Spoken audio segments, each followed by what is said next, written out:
But what I felt with him, which I appreciated so much, is how genuine he was. He wasn't trying to put any emotional labor on me as a Palestinian. In fact, he just did what I wish many visitors will do. Instead of lecture us, he just practiced being witness. The best thing you can do is just be witness and stand sturdy next to someone. And that's exactly how I felt walking in the camp with Bourdain. He was humble. He practiced being witness. He asked questions humbly. He wasn't lecturing anyone. He understood his own privilege, but didn't flaunt it. So I just want to honor his spirit that is a true revolutionary. And I think a person like that who planted so many seeds that he may or may not have known about lives forever.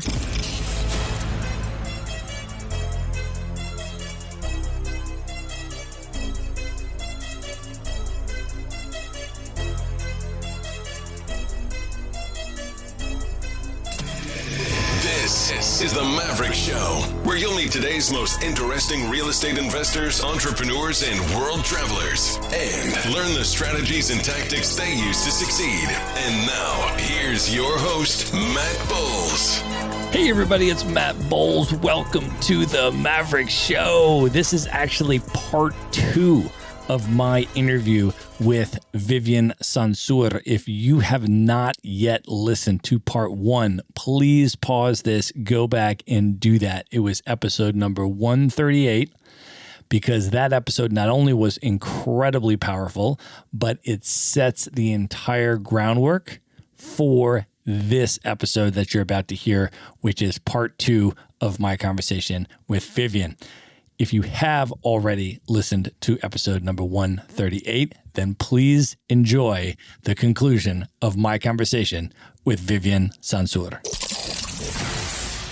I also want to ask you about some of your other travels and some of the other places that have made an impact on you. I know you spent a bunch of time in Central America as well, in Guatemala and Honduras. And I was wondering if you can share a little bit about what that experience was like for you. Well, Central America is such a magical place, particularly when I was in Guatemala, because I felt so at home there. It's so bizarre. And I have a very dear friend. Her name is Kiki. She spent a lot of time in Palestine, but she is from Guatemala. And we always laugh that maybe there was some error in our birth and she was really supposed to be born in Palestine and I was supposed to be born in Guatemala. And so I find Guatemala to be such a beautiful country also, from north to south. And I got to also spend a lot of time in the forest.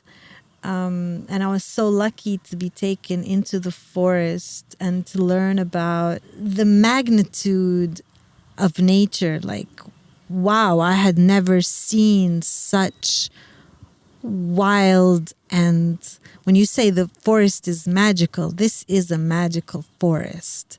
And I went there a few times, but the most impactful time was when I went with John Sabella again, who I mentioned John a lot because honestly, I would have been nobody, nothing, if it weren't for John. I owe him so much of who I am because he really helped me learn to see the world and to appreciate spaces that were sometimes maybe scary. You know, I came from the Mediterranean. This big forest was a bit scary for me.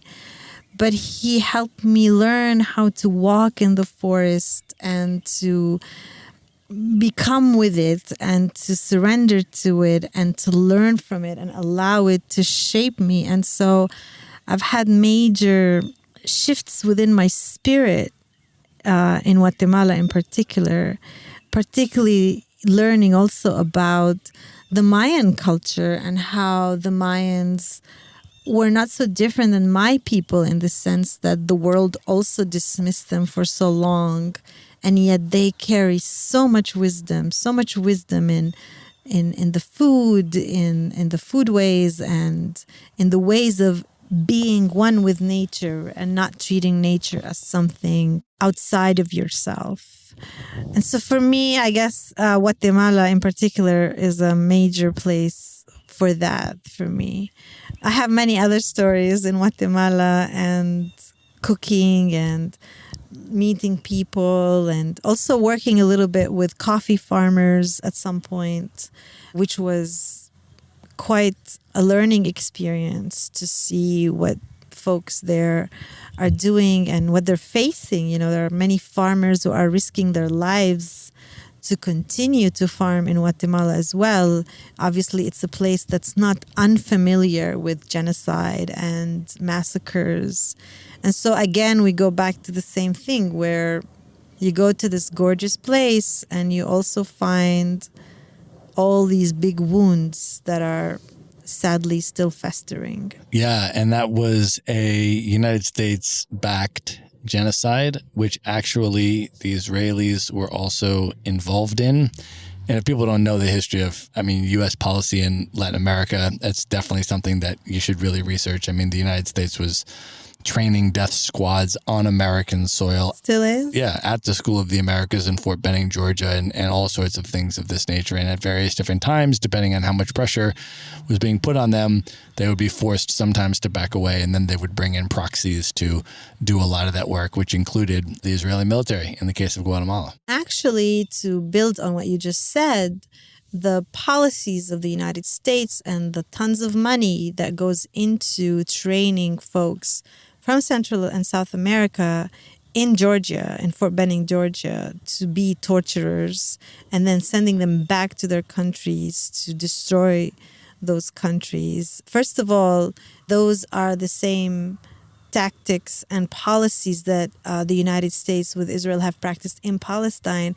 And after the Oslo Accords, they opened university in Jericho, and they call it the Dayton University. It's basically a training camp for where they take Palestinians the way they took people from Central America and train them how to be basically killers and torturers working for the Israeli and the American government.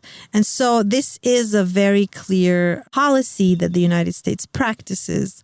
And when you go to South America or to Central America and learn about that history, you're kind of blown away to see it replicated also in your own country, in my case, and to understand how, again, we say this is the same exact apparatus that is oppressing and using and abusing people all over the world.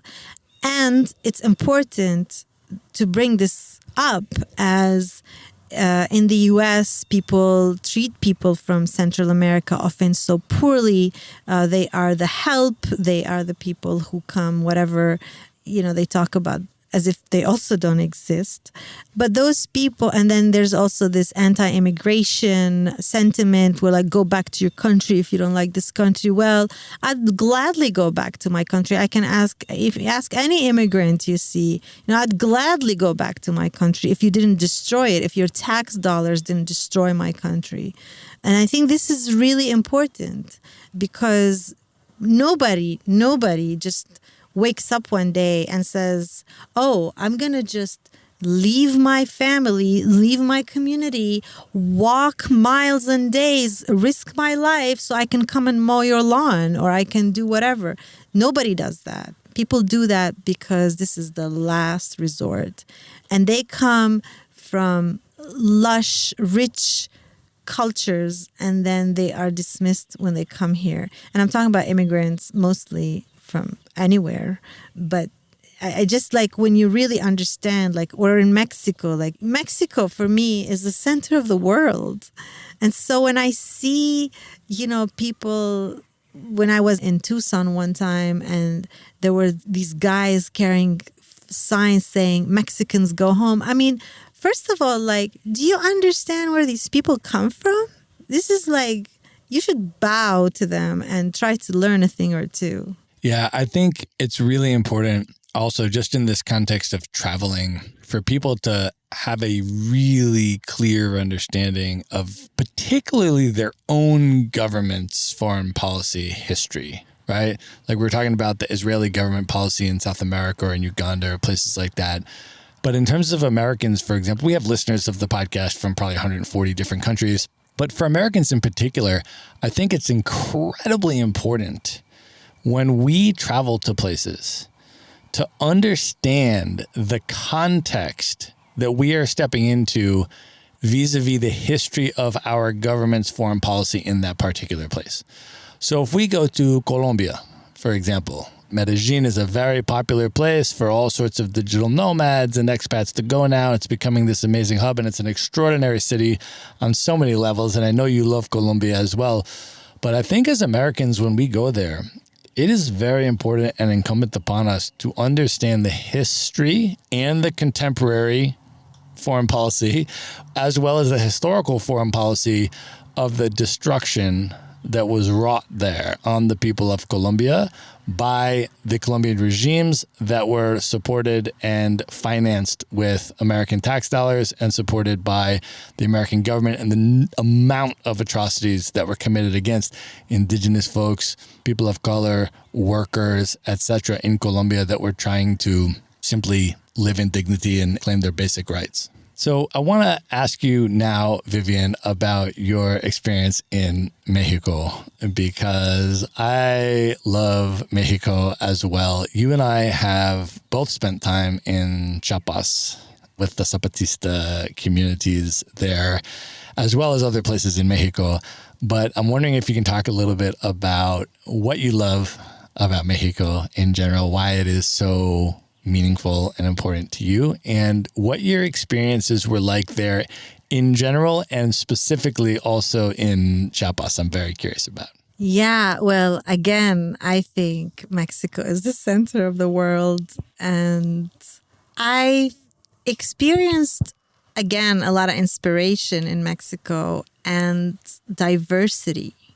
So when you enter into a Mexican village, for example, and you're being served food, just looking at the plate alone, the ingredients in your plate should tell you enough about how diverse and genius this place is. Just the ingredients on your plate. And then, of course, the generosity and, the beauty of the place and the people. I was particularly inspired in Chiapas, obviously because I've heard about their struggle for autonomy, but also I went there not knowing much, and I probably still don't know enough or much. But what I do know is people, and so when I was there actually with a coffee company, and the idea was that we were going to meet the folks in these communities who produce coffee on a very small scale.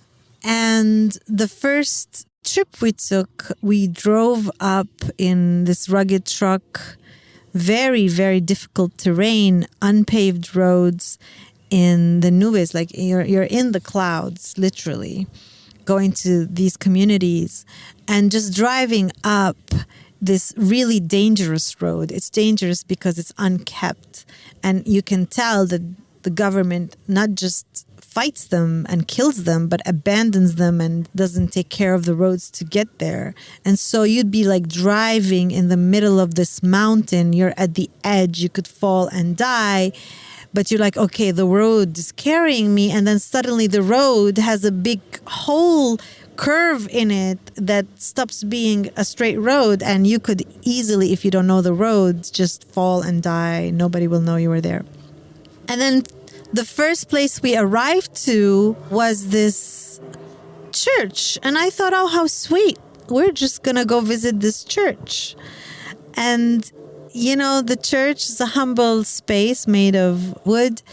And we enter, and the church is full of names of people who were murdered while they were praying. Their only fault is they are people who refuse to bow their heads and abandon their native language and their way of life. Anyway, for me, that was obviously extremely impactful. And also to see how they honored the people who passed, how they honored the dead, the people they loved who were lost. But in Chiapas, I actually encountered my main inspiration to what became the Palestine Heirloom Seed Library, I should say. And that was when we arrived to the village. The village had a hard time getting clean water. And the folks I was with were funding, and supporting the community to get clean water and to get water to the village. And while we were there, we were being welcomed. They put out this long table with delicious soup.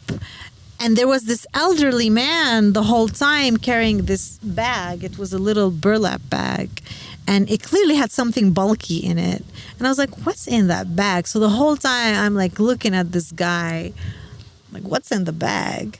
But before we were introduced, the elder came up and said, before we introduce ourselves to you, each of you has to give us a clear introductions of yourself. And I was like, yeah, because, my experience in Palestine, foreigners come all the time. And they feel a sense of entitlement for me to tell them anything and everything about myself, because they're there. And I used to, and I see a lot of people in my community used to and do it still.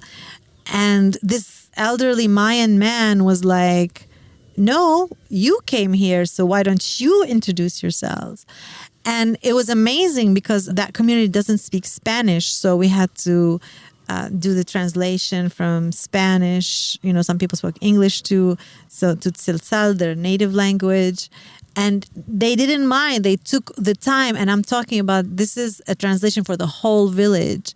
And I was like, yeah, that's dignity right there. That's power right there. Like, you don't get to come to my community and just do whatever you want. Who the heck are you? And so I was so inspired by him. And then finally, after we ate and everybody laughed and everything, he came up to us and he pulled out from this burlap bag that I've been so curious about, a big papaya. And he handed it to me and he was like, this is my gift to you. This is the papaya of my ancestors.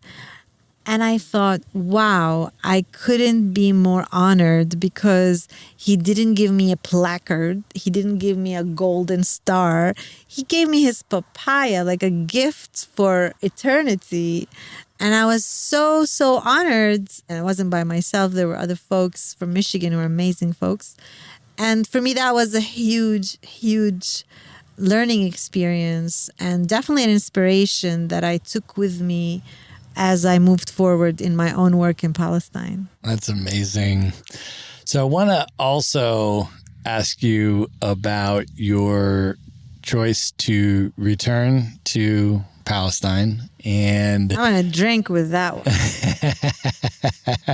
Because I can remember going to, you and I were in LA at the same time, and I can remember going to your going away party as we were sending you off, and you had made the choice to return to live in Palestine. And I'm wondering if you can talk about what you went there to do at that time, what that choice was prompted by, and then how your experience was when you got there and returned. I love your question because I would say it's the best choice I've ever made, if it were a choice, because I know this is not popular to say, but I think, at least in my own experience, in my own life, a lot of things that I do and that have happened to me sometimes feel like they're not necessarily a choice. They're a gift I've been given, and I just luckily followed and accepted. So I was terrified to go back because I wasn't sure what to expect. And I was going back not to Bethlehem, which is where I'm from, but to a new place in the north, which I wasn't familiar with. And I was invited by Nasser Abu Farha, who is an incredible guy who started Canaan Fair Trade Olive Oil Company, which, that's pretty badass himself. But the reason, actually, just to go back, I was in LA to begin with was my involvement with the South Central farmers. And then, my friend Frank there, who connected me with them, took me to this organization that I ended up working with in LA and staying in LA. And that's how I stayed in LA. But when I took the job in Los Angeles at that time, I knew deep in my heart that taking that job meant that I was giving up on a big dream I had, which is to go back to Palestine and to start my own farm. And I thought, well, maybe one day that will, be so. But somewhere in me, I had just thought, well, I guess that's never going to happen. And then during that time, I met Nasser Abu Farha, and he was like, why don't you come to Palestine and work with the farmers? I said, what do you want me to do? And he's like, do what you do here. Like, you write about people, just write about the farmers and what they're doing. And I thought, this guy for sure is pulling my leg. God knows what he wants me to do, because who offers someone such a job? This is my dream job, to be back in Palestine, in the villages with people and learn from people and write, which is something that I love to do. And so I was terrified because I didn't really know Nasser very well. I had heard about his company. His company was still young, but I was like, I don't know this guy. But I thought, I'm going to go. I mean, I just couldn't live with myself knowing that this was a possibility. Had I not taken it, I think I could not have lived with myself. And so I had to go. I really had to go. And I went, and I remember I was still terrified up until I arrived in Jenin, and Nasser was so lovely. He was like, welcome home. And I got out of the taxi, and before I went to the bathroom or I went into any building or a house or anything, he took me to the back of the olive oil bottling factory, and we went up in the hill, and it had just rained, and he started collecting wild asparagus. And then he just gave it to me, and he's like, welcome home. And we made tea on the fire outside, and I was like, all right, I think I'm home for sure. And so I've been so blessed and lucky because he is a man of his word. And indeed, that is what I did. I spent 2 years jumping around from one village to the next, meeting incredible human beings who became my teachers and my spiritual guides and my community. And really, they helped weave me back into my home and root me and ground me into really just remembering who I am, but also learning about how beautiful and how rich my culture is. And that's something that was taken away from me, because as a young girl growing up in the Catholic school and learning French and being told that Europe was what was good, in that process, we were, all of us, severed from really learning about how beautiful also where we come from is. And I guess that's where my journey started, of reweaving and sewing myself back into the tapestry of my own community. And can you talk about then how that journey progressed over the years that you were there, in terms of your reconnection with the community, in terms of your reconnection with the land and with the Palestinian agriculture, and then ultimately as well, your integration of art into all of that and how that came about? Well, I'm still learning this every day, actually, in that every day I discover something and you're like, oh, yeah, I learned that then. Oh, I remember that then. Because you don't know what you take in when you're taking it in. And it was a lot. It was a lot. And I'm so happy. I'm smiling as I'm telling you this, because in the grief we've been living with, I kind of forgot also those precious moments. So the progression was natural, and again, guided by a force that's not me. I mean, it's really not right to say I did this. I don't know who did this or how this happened. I feel like the way seeds are an instrument for me, I'm an instrument of the seeds and of some divine, I don't know, idea. I don't know what it is yet. And it's always changing and adapting. I just obeyed my heart all the time. And this was the process.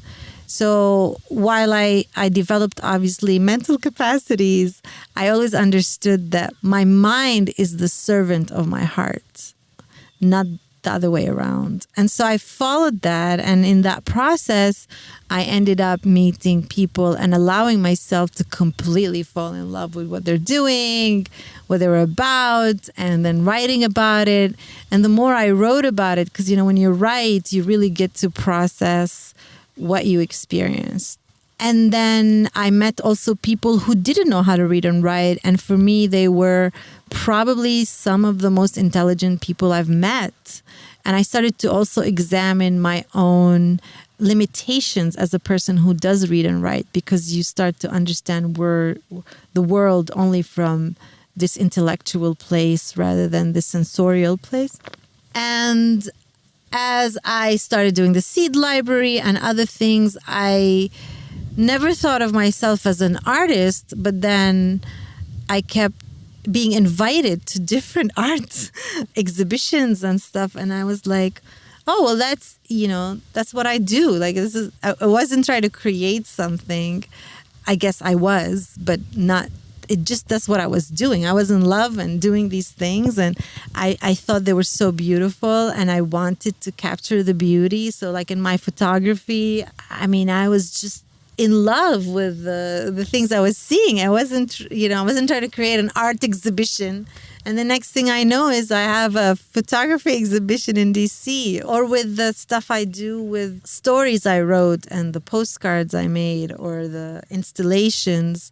There were really things that came out naturally for me. And so as things progressed, I started to have a better understanding of what I was doing. But I will say that a big influence in refining and learning about art for me was my partner Aid Arafe, who is an amazing artist and painter. And we started Elbir Arts and Seeds together because he wanted a gallery space and I wanted a space for my seed library. And that kind of partnership created so many things, because sort of in our work, we brought together the art world and the agricultural world. And then I came to understand that they're actually not separate at all, because farmers are artists and they are really the practitioners of true imagination. Can you talk a little bit about some of the specific art exhibits that you have done? For example, the one at the Chicago Architecture Biennial? Yes, this one is a very special one for me, because I didn't understand when I kept getting an email from the curators, like, why is an architecture biennial writing me? What is this? I thought it was spam. And so finally they called me and they're like, why do you not answer our emails? Is there a reason? I'm like, I don't know. I just thought you were spam. What the heck is this? And he's like, no, we actually want to have your work in our biennial in Chicago. And here we have this budget for you and you can come to Chicago and we'll build the show for you. And their idea was that they really wanted basically a show that would reflect, how we use structures for community. How do we create projects that actually engage community? And so I said, I don't want to just parachute in with my project from Palestine. I want to come and spend time in the Midwest. I want to learn about the prairies, because that's really the similarity here. The prairies were transformed the way our Merj, which means valley in Palestine, were transformed and changed. So I ended up coming to Michigan. And also my partner Aid came to Michigan, who is an artist, I told you, but he also works with wood. So, and my dear, dear friend Tim just offered us a tent in his forest. And we ended up spending a summer in Michigan working with wood that had fell and was salvaged during a big storm that happened in Michigan. And so we ended up building the show that was transported down to Chicago from Michigan. And I spent a little bit of time in the prairies, not enough time at all. And the idea was to basically tell the story of both the prairie and the valley.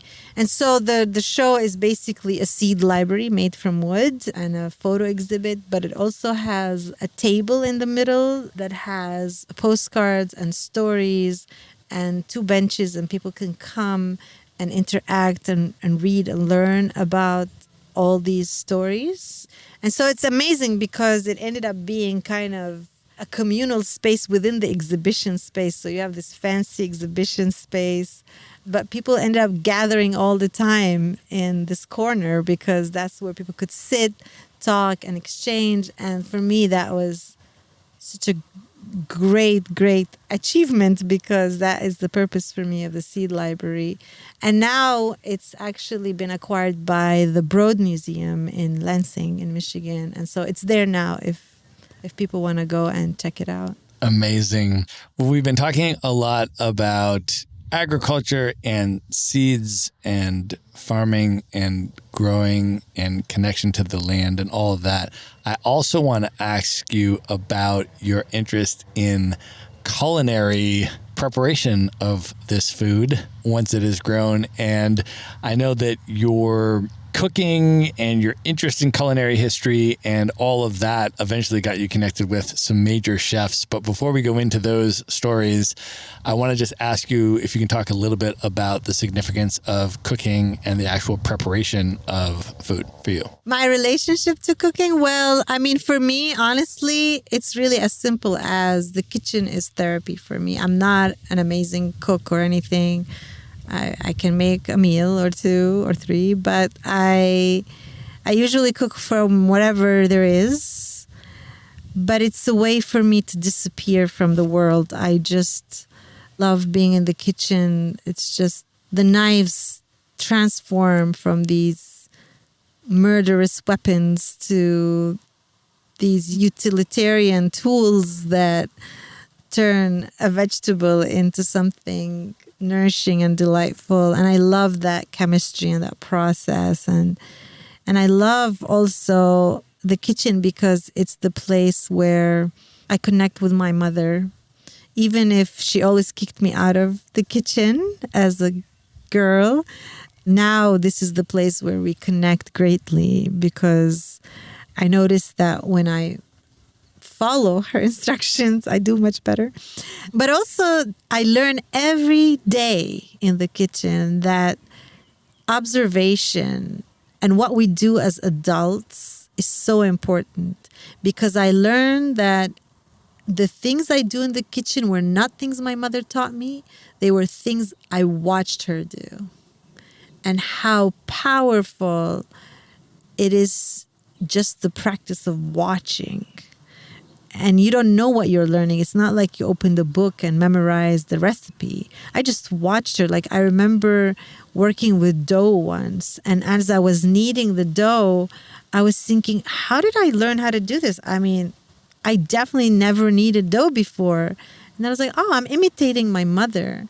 And so in the kitchen, I also learn about our responsibility as adults and what we do and how what we do impacts other people, the young around us. And so I love that part about the kitchen. All right. So now I'm going to ask you about your connection with Anthony Bourdain.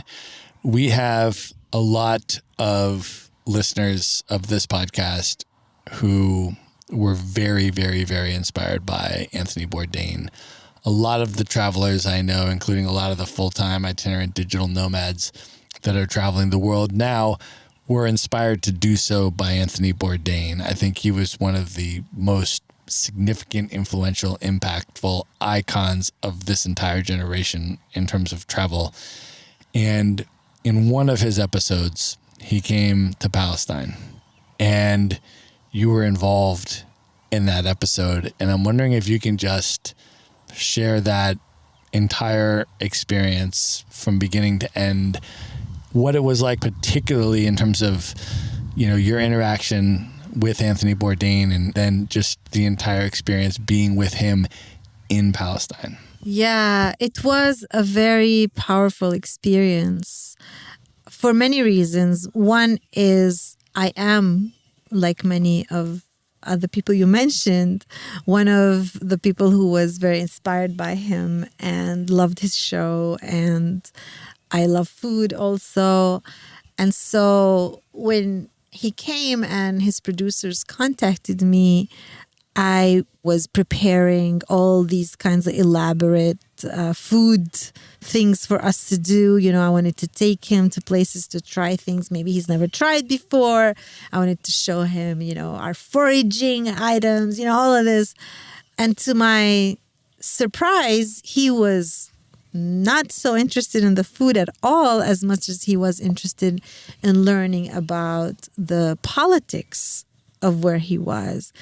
And that really impressed me, actually, because there are lots of people who come through Palestine and want to talk about food. I want to give a fluffy story, but they really don't express a true desire to understand. And so already off the bat, while I was disappointed because I wanted to cook with him, you know, my heart was warmed by the fact that he was also really, really sensitive. So I'm not saying this because he's dead. I actually really was at that time blown away because, of course, as a big fan myself, I was so worried to meet him and then be disappointed. And I think that happens a lot. You know, you're like a big fan of somebody and then you meet them and they're douchebags or whatever. And with Bourdain, I met him and he actually turned out to be nicer than, you know, you would think. You know, in the show, often you see him like a badass, you know. And I think he is a badass, or he was a badass, or I guess he will always be a badass. But when he arrived, I was really so happy to notice his humility. He was not being pretentious at all. And in fact, our first encounter was when I received their bus after he visited a settlement. And I was really pissed because the producers insisted that he went to the settlement. And I was like, oh God, you know, now I'm going to have to kind of give him the 101 of why the settlement is a problem. And he came out of the bus to meet me, and the first thing he said was what the heck was that, you know? He was so pissed, and of course immediately we bonded. He wanted to have a cigarette, and at that time I was kind of social smoker, and I puffed a cigarette with him, and we were just talking about how messed up it is and how he was so appalled by what he saw. And then that was it. But the most powerful moment for me was when we went to Aida refugee camp.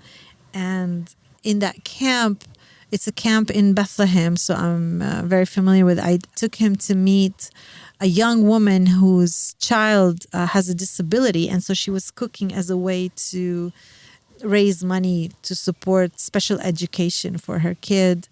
And when we went there, you know, she didn't know who Anthony Bourdain was or anything. And he signed her book. But while we were, you know, waiting for some of the producers to, you know, prepare stuff, we were outside in the kind of playground. And we were talking about, you know, the kids. And he started talking to the kids. And he actually shared with me about his own struggle because he travels so much, and that means he's often away from his daughter. And I think that pained him a lot. I mean, I don't want to speak for him, but that he expressed to me that was very difficult. But what I felt with him, which I appreciated so much, is how genuine he was. He wasn't trying to put any emotional labor on me as a Palestinian. In fact, he just did what I wish many visitors will do. Instead of lecture us, he just practiced being witness. He was just witness. It's like when somebody dies and you sit next to someone, there's nothing you can say that would bring that person back. The best thing you can do is just be witness and stand sturdy next to someone. And that's exactly how I felt walking in the camp with Bourdain. He was humble. He practiced being witness. He asked questions humbly. He wasn't lecturing anyone. He understood his own privilege but didn't flaunt it. and he signed that guest book that Islam had. And now, years later, often I wonder, like, what's the point of all the work I do sometimes? I don't ask that anymore, but like I used to often get frustrated, like, these visitors come in and out, and then what? But a couple of years ago, Islam, the woman we visited in Aida refugee camp, called me and she said, "You should come to my culinary school." I said, "You're what?" She's like, "Yeah, now we have a hall and we have different tables and different cooking stations." And I said, "Are you kidding me?" And so I went to visit her, and now she's speaking fluent English and hosting people from everywhere. Other women in the camp joined who also have kids with disabilities. And so she said, "It's ever since you brought this guy here and he signed my book, and somebody came and was like, 'Do you understand who this is?' And then everybody wanted to, and then of course she showed in the episode. And so then everybody now comes to see her. And in the episode, you see she was very shy. She didn't speak English. And so she wasn't really able to express herself as freely. But now she's like a goddess, and people come to visit her kitchen and learn from her. So I think those things, this is a long answer to say, for me, his visit was so meaningful. And then after his visit, he was given an award by the Muslim Public Affairs in Los Angeles, I believe. And the way he received that award just made me love him so much more, because he received the award and he said, and I think you can Google that, it's on there. And he said, "It's so pathetic that I would get an award for just making Palestinians look like human beings. It's the most basic thing. I mean, what did I do? It's pathetic that the world we live in has made it that I would get an award for just visiting people and showing them the way we see everybody as equal human beings." And here's a red cardinal flying across as I said that. So I just want to honor his spirit that is a true revolutionary. And I think a person like that who planted so many seeds that he may or may not have known about lives forever. I remember vividly, as I think a lot of travelers do, exactly where I was, exactly the moment when I heard about his passing and his suicide. I was actually on the island of Corsica, and I was there with two other full-time world travelers who had also been extremely impacted by Anthony Bourdain's work. But at the moment that I had heard about it, I was by myself and I was in a coffee shop, and I was going to be there for a few more hours. And of course, as soon as I heard about it, whatever else I was doing, obviously I couldn't concentrate on that. And I was thinking about trying to create some kind of social media post expressing my feelings about Bourdain's passing and what he meant to me. And I just couldn't think of any words to write. As I was reading, I read as much as I could read about, the situation and stuff. And then I just couldn't think of words to express it. So then I just started scrolling through my social media feed. And then I saw your post that you posted. And it struck me so powerfully. And I thought that your words and what you wrote and the fact that it just hit me like the exact right way at that moment. And then I just shared your post on my feed, and that was what I had to share about that moment. I don't know what to say. I mean, I don't remember what I wrote exactly, but I do remember being, of course, myself quite impacted and horrified by the news.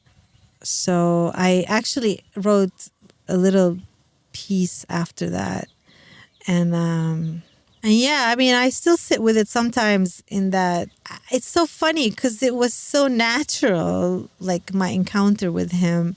And I had worked so hard on it. And then when we met, it felt he was so humble and normal. And well, of course, he's a human being, that it really felt like, wow, what a big loss to lose someone who's so real. Really, I think that was his main quality from the little, obviously. I didn't know him intimately, of course. So, and I feel so honored that I got to spend this time with him, and I got to hopefully influence a little bit of his own understanding that was translated to hopefully a global understanding of a little window of reality in Palestine. So building on that, I want to ask you, for all of the listeners, in terms of what folks can do to be better allies of the Palestinian struggle, what we can do to support the Palestinian struggle, and maybe as well, just for folks that don't have a lot of context on the Palestinian struggles. We have listeners from all over the world. Maybe if you can just share a little bit about, for example, the BDS campaign and other types of things that folks can plug into around the world, and basically what you'd like to either ask of people or advice and tips that you can give to people for how they can support and be better allies to the Palestinians. Well, I like to answer this question actually in a different way, in that, of course, I would love if people would support the Palestinian cause, but I think that cannot be seen in a void in the world. Meaning, a lot of people sometimes say, oh, what can I do? What can I do? The thing is, you can't do something that you're not. So the most important thing to do, in my opinion, of course, people can do whatever they want, is to actually ask yourself the most important question. Do I want to live in this world the way it is, in this dominant world, and accept its mediocrity? Or do I want to strive for a different world? And when you start from there, you will have to, at that point, look around and kind of feel your feet and understand where you are. And whether you're in Asheville, North Carolina, or you're in the hills of Jamaica, or you're in Honduras, or you're in Palestine, I think the answer is going to be the same, which is, who do I bring to this struggle? Because it's one struggle. And for us to compartmentalize them, I think it's very dangerous. I think it's high time for us to understand, like you and I have been talking all this afternoon about the connections, is to understand that who we bring to the struggle is who we are.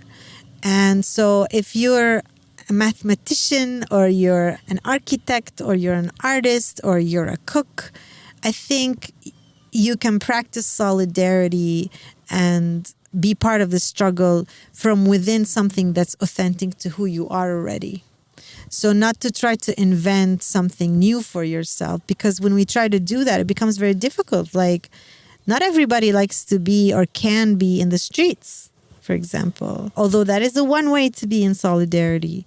Everybody can challenge their representatives. Maybe some people are not so keen on that. But I think in what we're doing in our lives, we can be advocates for justice. So when people say things that are, for example, inaccurate or violent, for us not to choose safety over justice. I think that's also very important. You know, people will often say, oh, well, I don't want to challenge my job. And that means that you are choosing the institution over your values. And that, for me, is a mediocre choice. And so I challenge people to dare to be bold, to dare to bring who they are to the struggle, and to, first of all, learn more. I think it's very important to learn more. Like, why should you care about Palestine? Maybe you should learn more about what Palestine is, who the Palestinians are. And of course, we are like any people in the world, all kinds of different folks. It's important also to very simple act, like don't buy Israeli products. Like, that's a very simple act. Or if you go to the store and they sell Israeli products, maybe go challenge the manager. Say, I'm not buying here anymore because you're selling Israeli products. You can definitely challenge these distracting efforts and gaslighting that happens when we talk about justice by people saying, oh, you just need to be more peaceful. I think the peaceful way to be is the just way to be. So don't put Band-Aids on things. And also don't make it the job of Palestinians to both carry the burden of struggling for justice and explaining things all the time to folks. There are lots of resources out there and people can watch movies. There are many Palestinian indie movies that are amazing. You can talk to people, learn more. Obviously, in my world, I work with seeds, and so I create alliances within the seed movement. We grow seeds and we take this as an opportunity to talk about Palestine. So obviously these are just some of the ways. In essence, what I'm trying to say is figure out what you do best and bring that to the struggle.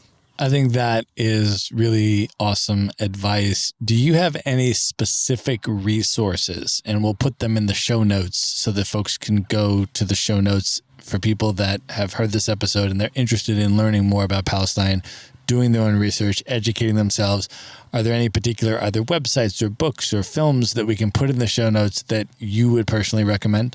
Sure, yeah, there's a lot. Where to begin? Well, there's the Institute for Middle East Understanding, and they put out a lot of information. If you want just hardcore information, you can follow them on their Facebook or their Instagram. There is also Just Vision. They have an amazing platform where they've done a lot of films, but they also put out a lot of interviews. There are also people you can follow. Noor Ariqat, obviously, is an amazing person who is often on mainstream media, and she can be followed. There are people on the ground in Palestine that you can follow, like folks in Sheikh Jarrah, like Muhammad al-Kurd and Muna al-Kurd. Muhammad, who's, by the way, been arrested today. Hopefully he'll be released. And there are many films that I love. I love a lot of Elia Suleiman's films that are brilliant. A Time That Remains is an amazing art film, but also a historical film. Hani Abu Asad has many amazing films. I mean, there are many Palestinian films, actually. It's kind of cool if you just Google Palestinian films. There's a film that I produced as well called The People and the Olive, and we just made it available for free to the public.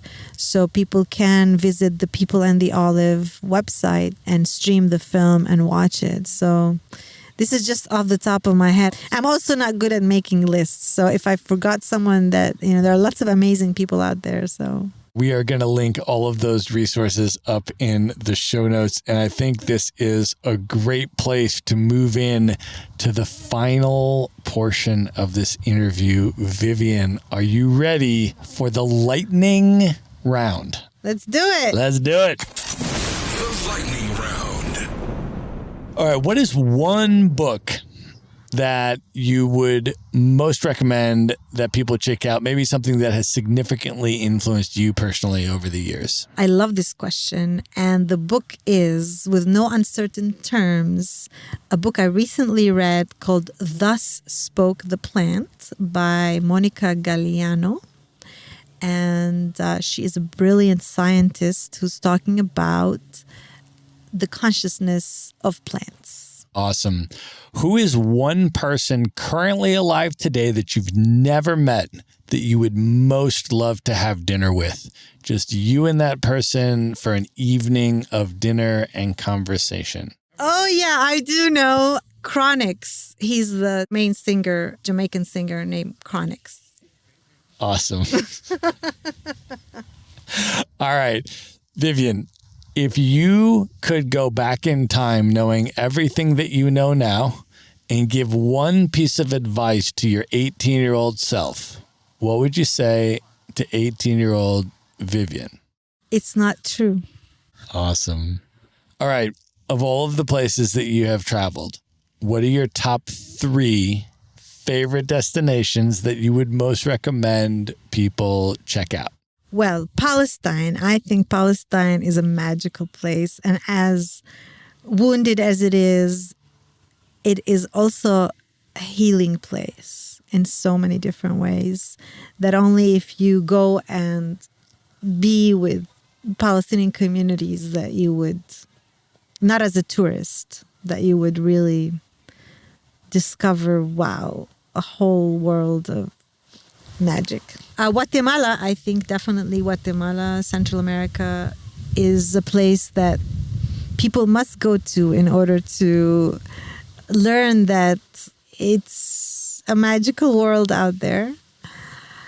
And Jamaica, particularly the countryside, I think it's a very powerful island and has so much to teach the world. Awesome. All right, last question. What are your top 3 bucket list destinations? These are places you've never been, you would most love to go, highest on your list. I want to go to Vietnam. It's been a place I've always wanted to go to. Definitely Vietnam. I want to go to South Africa.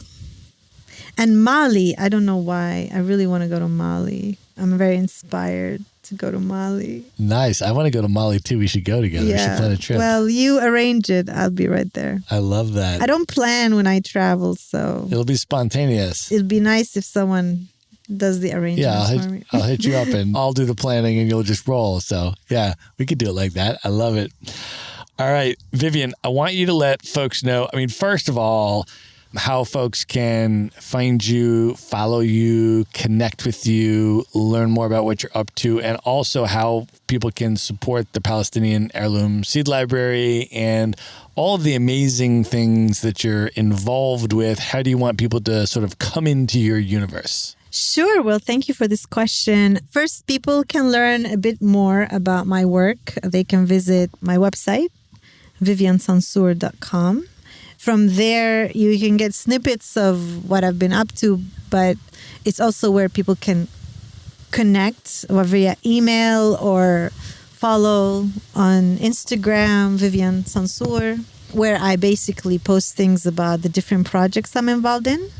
And the second thing that is urgent right now is that we're creating this public trust to create shade and plant more trees and create a safe haven for many habitats and for people to come and do what we're doing now, sitting under the shade of a tree. And this is a big project and it's a big undertaking that we are doing this year and hoping that it will be something we will do for many years to come.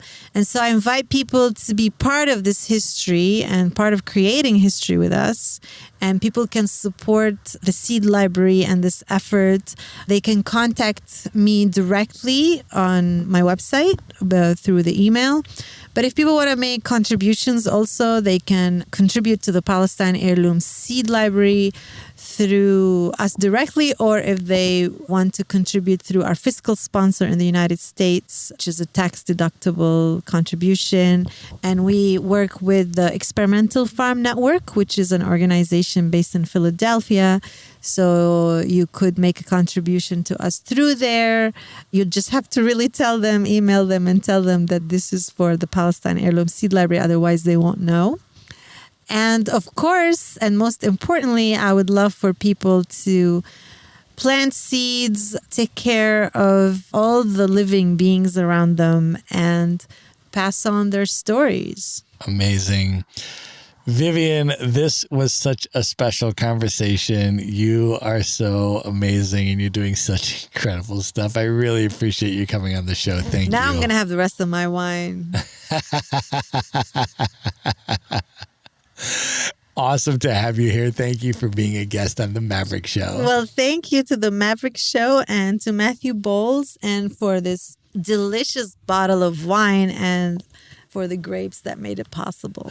Cheers. All right. Cheers to you. And folks, you can find everything that we talked about on this episode, including all of the resources Vivian mentioned and all of the ways to contact her and support her incredible work in one place. Just go to themaverickshow.com and go to the show notes for this episode. And with that, good night, everybody. Be sure to visit the show notes page at themaverickshow.com for direct links to all the books, people, and resources mentioned in this episode. You'll find all that and much more at themaverickshow.com. Learn how Maverick Investor Group can help you buy cash flowing rental properties in the best U.S. real estate markets, regardless of where you live. Schedule a free phone consult today at themaverickshow.com/consult. Now you can buy rental properties with tenants and local property management in place, so you don't have to be a landlord or a rehabber. To get your questions answered and discuss how Maverick Investor Group can help you meet your real estate investing goals, schedule your free phone consult today at themaverickshow.com/consult. If you like podcasts, you will love audiobooks, and you can get your first one for free at themaverickshow.com/audiobook. Whether you want the latest best-selling novels or books on investment,